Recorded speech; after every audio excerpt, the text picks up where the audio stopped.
Kaya abolish PhilHealth kami. Ayaw namin talaga ng insurance. Actually, that's our position. Hindi naman kailangan Kung natin direct ng mo PhilHealth. maibibigay yan sa mamamayan at direkta mo yung maibibigay sa ospital, wala kaming problema doon. Kasi hindi mo problema yung mamamayan na sabihin niya na siya pa yung hahanap ng mga pondo na kailangan niyang kunin para siya ay magamot. Gusto namin yun. Mas gusto namin yun. So, ganun, yun naman ang position namin dyan. But to get it and put it in another siguro paglalagyan na pondo o mapupunta siya sa infrastructure or anything for the unprogrammed appropriations, we also don't agree with that. Yun naman yung sumusunod lang ako sa batas na pinasa ng Kongreso. Always do it on my own, so I gotta get through it. And the only thing I know is to love what I'm doing. Never give up, never slow, till I finally prove it. Never listen to the no's, I just wanna keep moving. Keep my head up when I act, head up, that's a fact. Never looking back, I'ma keep myself on track. Keep my head up, staying strong, always moving on. Feel I don't belong, tell my thoughts to move along. Push myself to be the best. Thank you, Madam Chair. Madam Chair, I will take off dun sa usapin ng debt, Madam Chair. Pero bago yon, siguro tanong ko muna sa DOF, Madam Chair. As of April 2024, 82 of the 185 flagship infrastructure projects under the Build Better More program in the Philippines have been funded by the ODA, o Official Development Assistance. Magkano po yung inutang ng gobyerno para pondohan itong flagship infrastructure projects na ito? The ODA, di ba?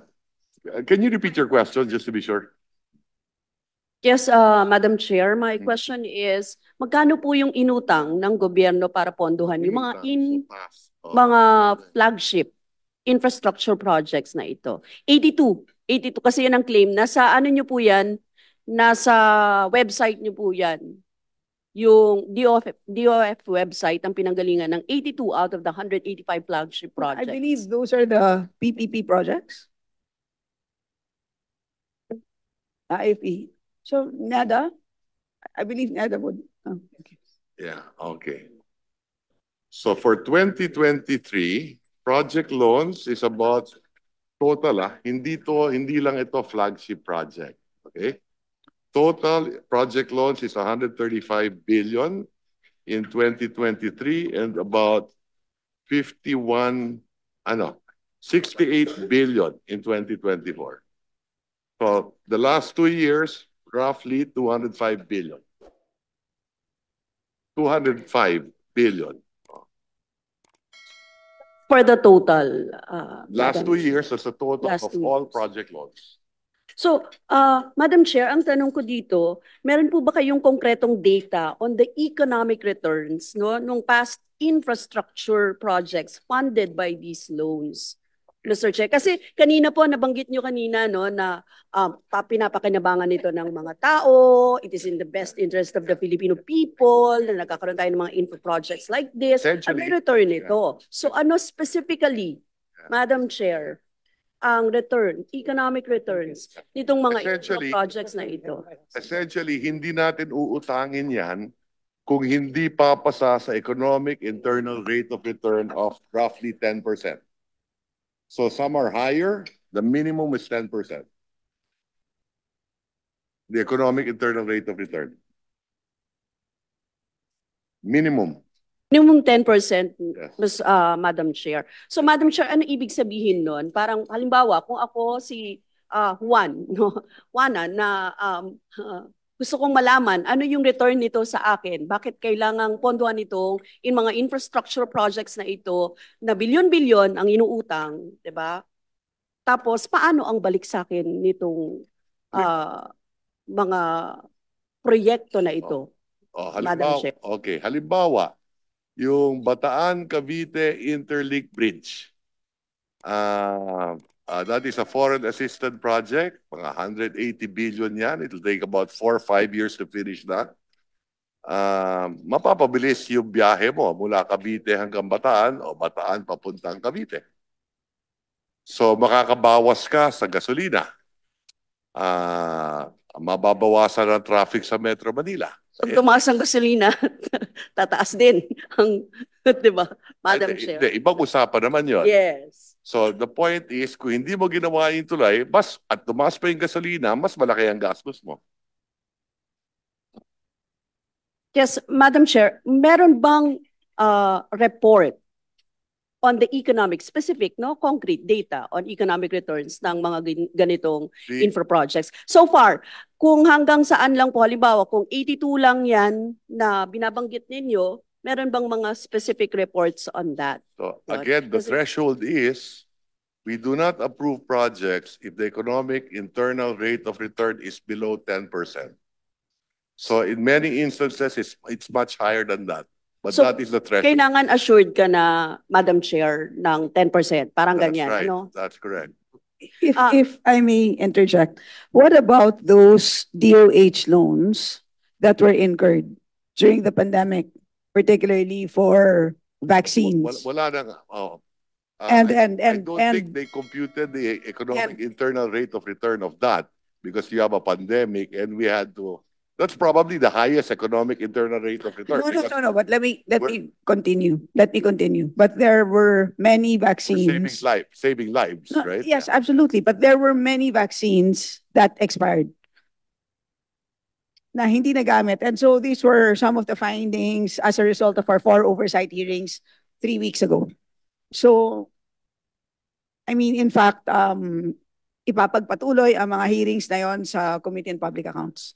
So, those are examples of, I mean, that's where I think Kong Arlene is coming from. So, marami kaming pinag-usapan ng mga loans that were incurred, and marami na kaming hindi na. Yeah. Yeah. If I can share with you, one of our big problems is that many of our foreign assisted projects we planned 10, 15, 20 years ago.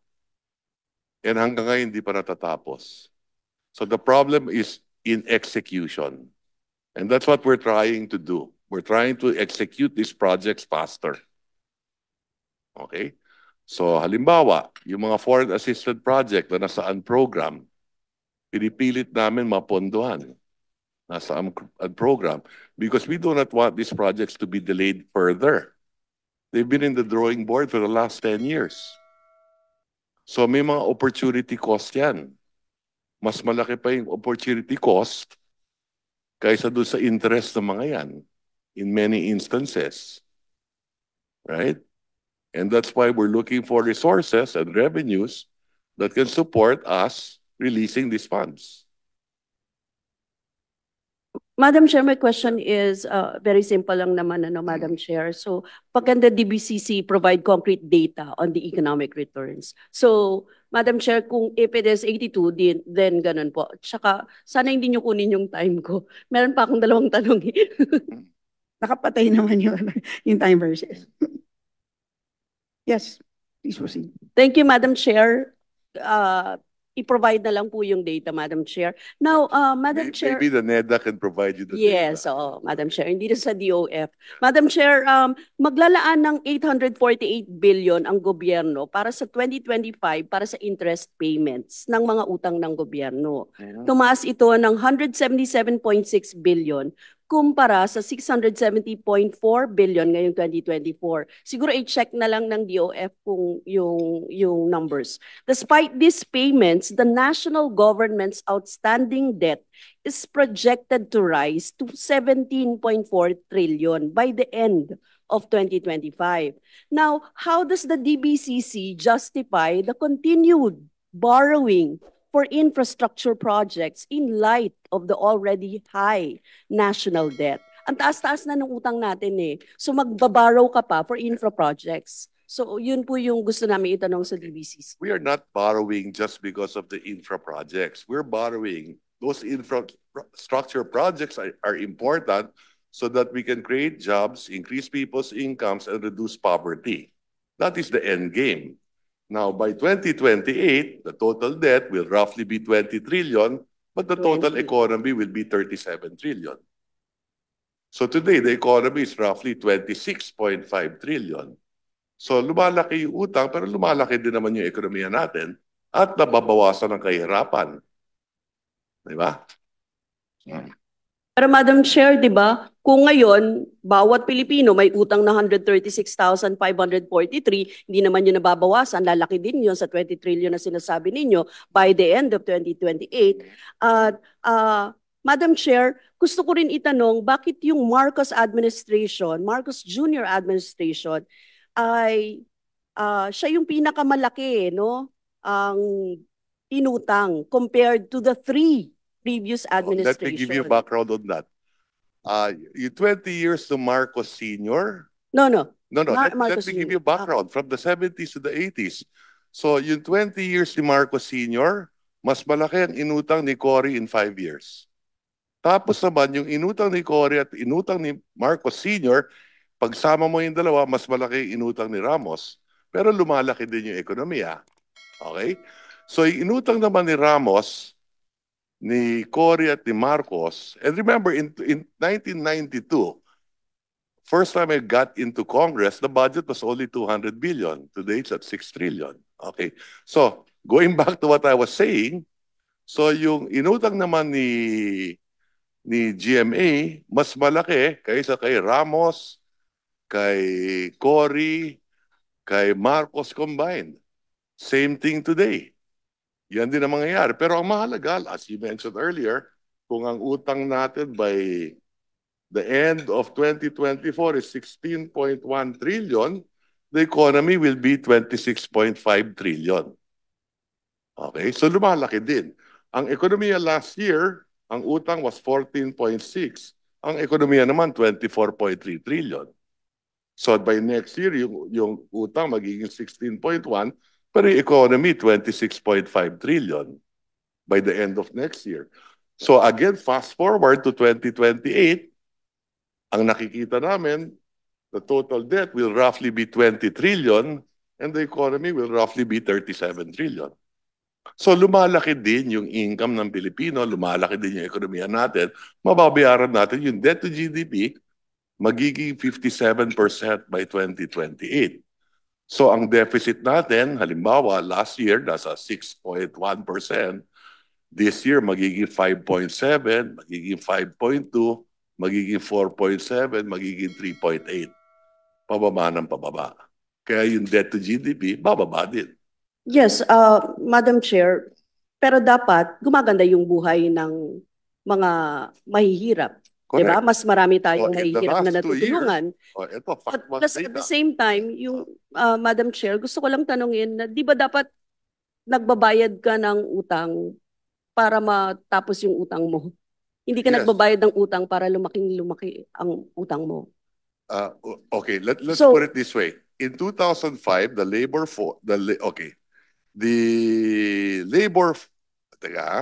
number of employed persons. In 2005, it was 32.3 million. In 2020, it is 39.4 million. Today, it is 48.9 million. Kahit na lumalaki ang population, dumadami din yung trabaho na nagagawa ng ekonomiya. But, Madam Chair? In 2005, if I may finish, kasi ito naman yung punot dulo di ba? Share of wage and salary workers. In 2005, it was 50.5%. In 2019, it was 64%. Today, we're at 64.2%.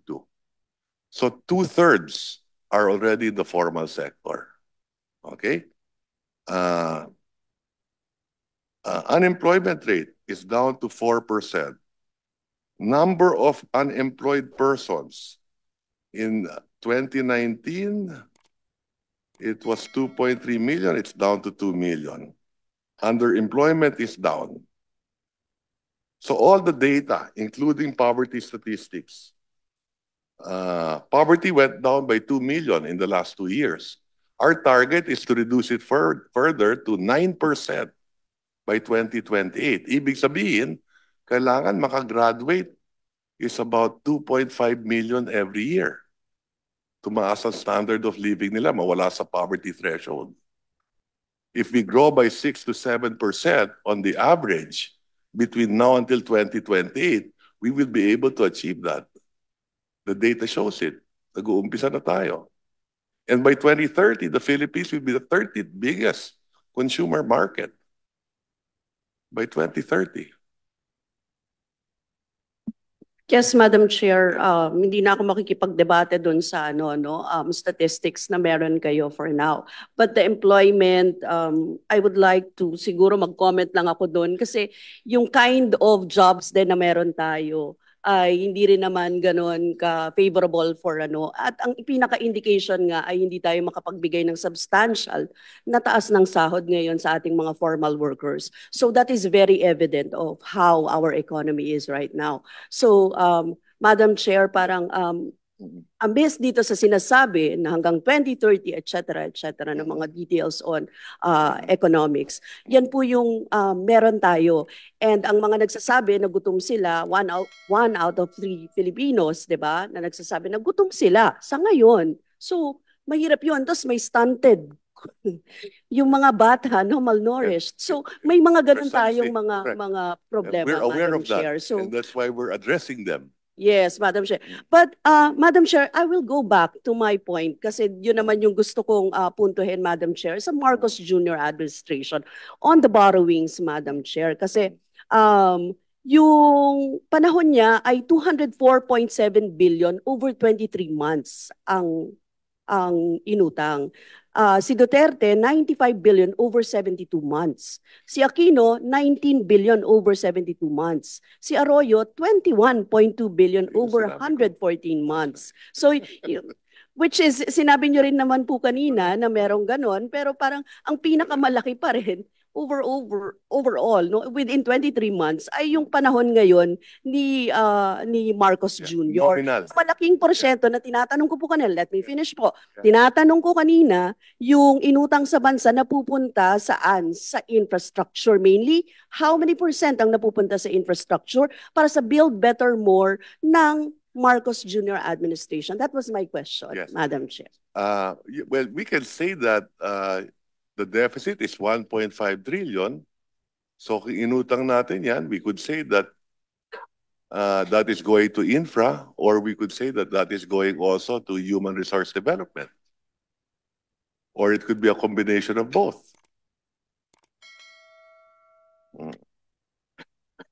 Diba? Madam Chair, kasi di ba, ito din naman magbabayad sa mga utang na ito ay taong bayan din, Madam Chair. So parang ipinapataw din yung buwis na dapat pinakikinabangan ng mamamayang Pilipino. So kapag kasi sinasabi nyo kanina na we have to finish more projects, hindi siya natatapos, hindi siya...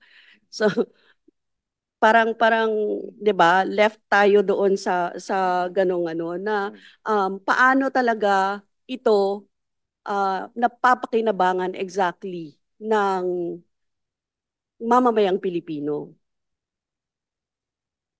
Well, you need to build the infra para mas mabilis yung goods and services. Ang pasahero, mas mabilis ang biyahe.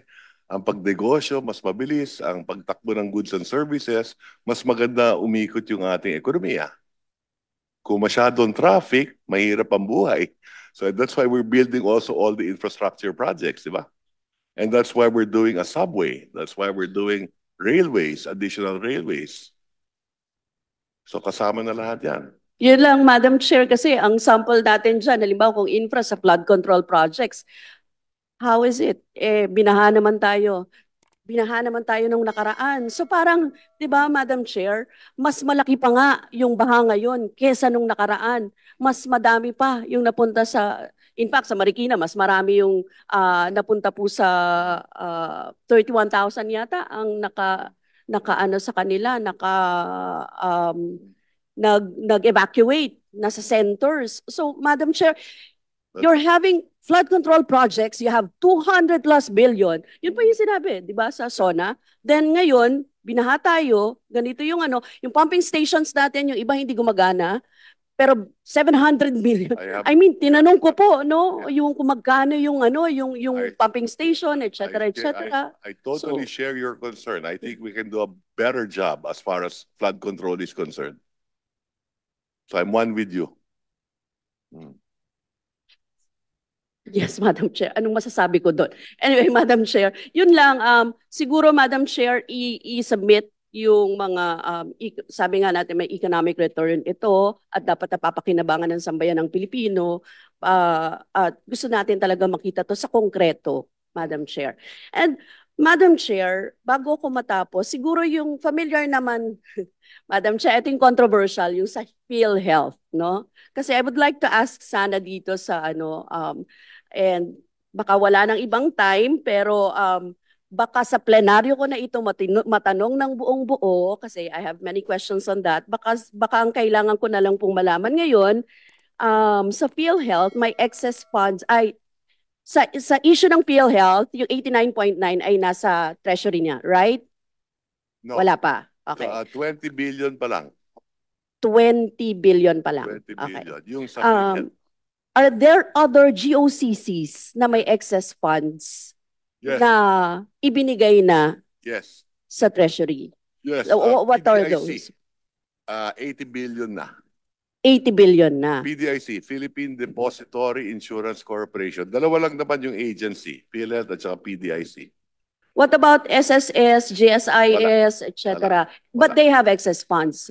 No, they do not have excess funds. They do not have Yeah, excess because funds. there's no national government subsidy. Oh. There are no fund balances with SSS and So if GSIS. they have no excess funds, hindi po sila mapupunta sa... There is no national government subsidy sa SSS and GSIS. Okay. Uh, So what other Pero meron po kayong copy dyan ng GOCCs na nagbigay na? Dalawa lang. PDIC at saka yung PhilHealth. PhilHealth. Okay. Mm. Mm-mm. PDIC, because they have 350 billion, and in the last 5 years, ang ginastos lang nila 1 billion. So natutulog yung pera nila at kumikita ng interest.